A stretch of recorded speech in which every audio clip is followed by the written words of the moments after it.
Mga kalola, ito ang trabaho ng mga mamahirap. Yan, magbibilang-bilang kami ng tagmimiso. Kung hindi ka magbilang ng tagmamiso, wala kang piso. Hindi ka makabili ng mga asin at saka hindi ko pa alam kung may piso pa bang asin.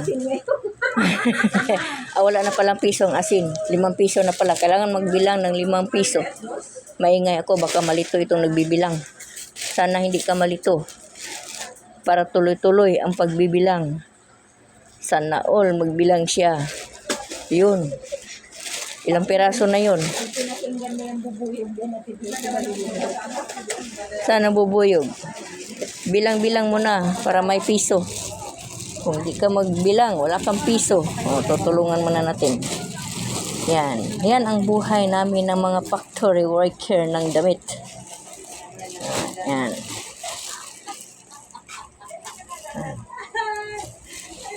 Sige.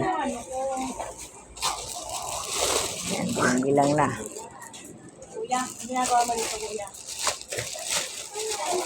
Ay, kumayo. Parang mahulog ata itong sinasakyan ko ah.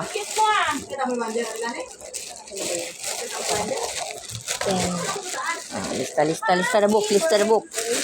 Ilista mo na. Ilan ang nabilang. Yan. 5 bandol. May 5 piso na. Kabili na ng asin. Hi, Pugi! Asan ka ikaw dadaan? May bata kami. Yun.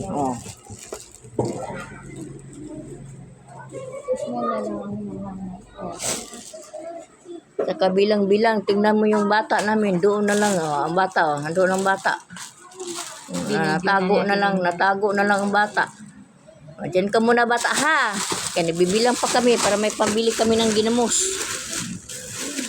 Bagoong. Okay, bye. May sinisilip pa. Ano pa sinisilip po dyan? Sinisilip ko yung small. Sinisilip pa lang yung large. Ayun, 2XL. Yun, nandun sa lalim ng lamisa ko. Ayan, may pambili na kami ng ginamos. Ayun, tapos na bilang.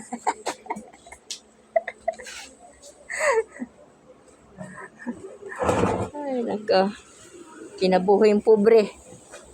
Kayod dyan sakto. Umupo ako dito sa lamisa. Baka tumalaglag ako, no?